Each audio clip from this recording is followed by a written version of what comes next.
Hello and welcome to, oh my gosh, it's week 5 of Quality Quarantine. Did you ever think we'd make it to week 5? We didn't think we'd make it to week 5. No. I am Hillary Morgan Ferrer from Mama Bear Apologetics, and with me is... I'm Amy Davison, also from Mama Bear Apologetics. I'm Elizabeth Urbanowitz from Foundation Worldview. And I'm Lindsay Medenwalt from Mama Bear Apologetics.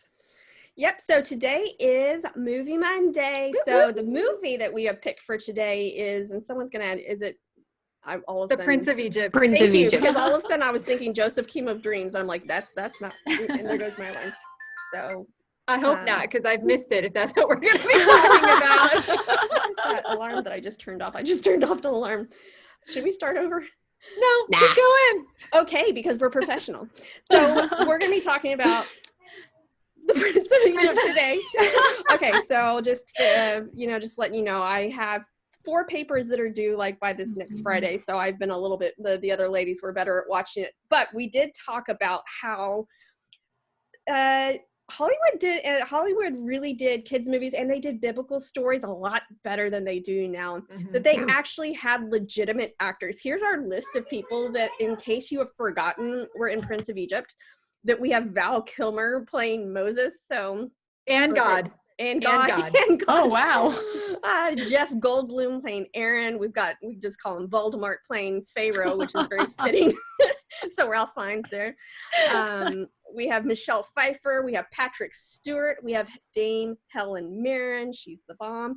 So did I say Sandra Bullock? We've just got this great cast. We have legitimate actors playing people, portraying things from the Bible that they got it pretty close. They didn't go all Noah and have like rock people and random stuff. So it's like they actually got it close to the original story that you can still show this to your kids with great songs. And it's really just talking about Moses and just the time of the Exodus from Moses going and God calling Moses.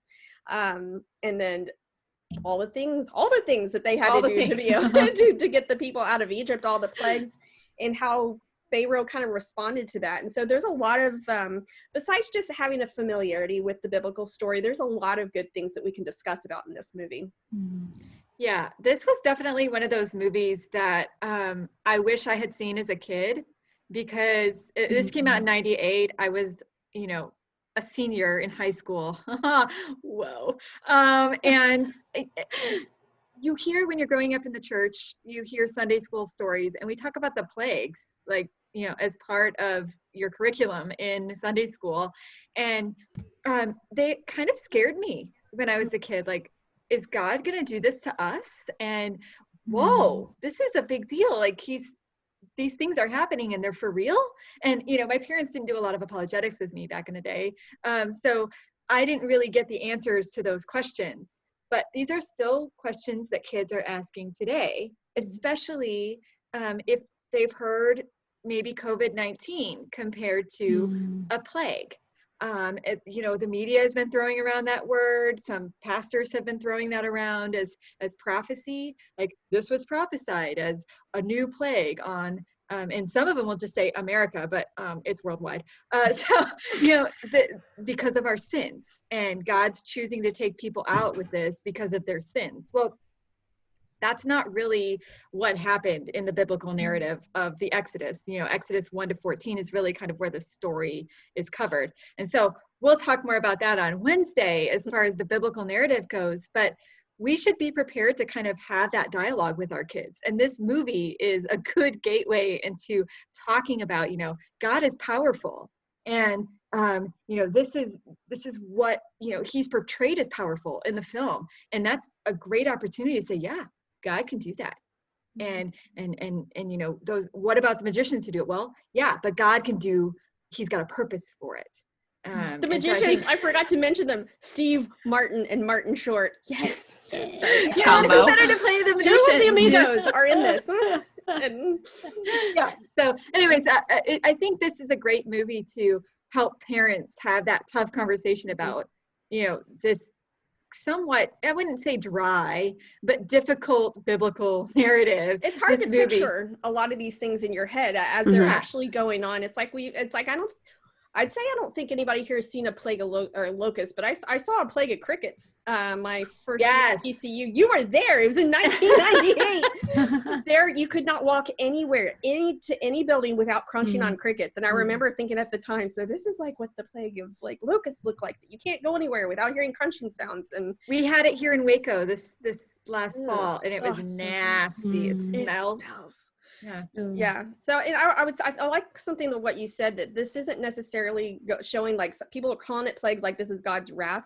I mean, we need to be looking at this is God's power, and not necessarily, because I think turning things into God's wrath, it's like I think God's wrath was poured out at the cross, and his wrath will be poured out in hell. But I don't necessarily, he does things to get people's attention, and that's his power, but he's not doing it to punish. We can't say, oh, that area got hit harder because they're being punished by God. I think that's and I do hear a lot of, different pastors and commentators trying to make that connection, and I don't think that's helpful. Right, because in the biblical narrative, it was very clear that this was, this was a display of God's power, because as the Israelites go into the promised land, everybody's like, we've heard about you and what God did in Egypt. So it was a display of God's power, but it's also very specific, for God ushering in the Davidic kingdom and ultimately with us. So there was a very specific plan there. It wasn't like God just one day got mad at the Egyptians, and this happened. And so to just talk about God's big plan. And also we can't draw an exact parallel to what's happening now, because God has not, clearly, come out and said what's going on right now. So we can't just say like, oh, it's another plague. And what I love about this movie is like you, Elizabeth, and Lindsay, you guys touched on this, is sometimes when we're reading scripture to kids, it's kind of hard for them to conceptualize, kind of hard to picture. It can seem a little dry. And one thing that I thought this movie did, and Hillary, you mentioned this too, is may have been one of the last ones that actually did a really good job with the biblical narrative, is it really helps kids visualize it, sort of understand it. And one of the scenes that we were talking about before we started recording was the scene where Moses approaches the burning bush, and how powerful that was, especially when Moses says, okay, well, who am I supposed to say that I'm speaking on behalf of? And he goes, who made the mountains? And I am that I am. I mean, he just kind of blows Moses aside, and Moses is just overwhelmed by his power. And what's really neat about that, when I was doing some digging on that statement of I am, it was this very impactful ontological statement. He was saying, when he was saying I am, it was these four things. I'm going to bring up my notes here, is that it implies that there is none beside him. Again, he's going against the polytheistic religion within Egypt. He's saying, no, there's none beside me. He's saying that his existence is outside of time. He's unaffected by time like we are. That his existence is real. It isn't sort of shadowy, mystical, that sort of thing. And lastly, that an independent and unconditioned existence, meaning that everything is dependent upon God. And so he's basically saying, I am the one. I am the true necessary being. And so it's amazing how just this one statement, I am that I am, packs such a huge testimony to the nature of God and his power, and then going into this situation where he's basically going to confront Pharaoh and free the people. It's just a really neat opportunity for, you and your kids to sort of talk about, okay, what is revealed within this statement here and how we see the power of God through this story. So yeah, it's just really, it's a good movie to do that with. Yeah. Absolutely. And I think also bringing up this idea of the I am and what are the purposes of these plagues. And we might go into this more on Wednesday, but how each one of these plagues, if you study into it, is actually representing a different God from Egypt. And so God is saying, I am the God. I am God. There's no God besides me. In fact, this God that you think is like this, here, I'm going to do something that shows us that I have control over that. They had an Egyptian goddess who the sign of her was the frog. Go frogs.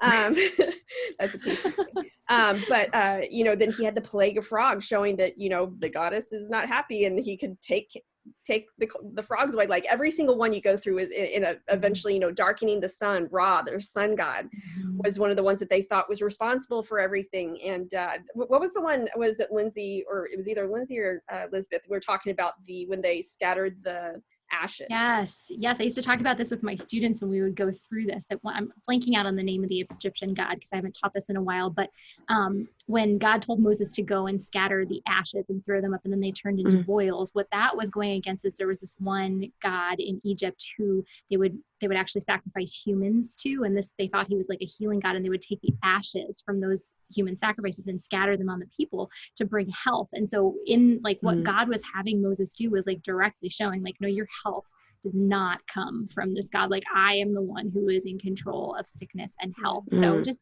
amazing what, the power God was demonstrating at that time. So those are some ideas for watching a really good movie with really great actors that are and good music. The music's great. And a pretty faithful story telling of the Exodus story, and just kind of like Hollywood's last hurrah to make a really good biblical narrative.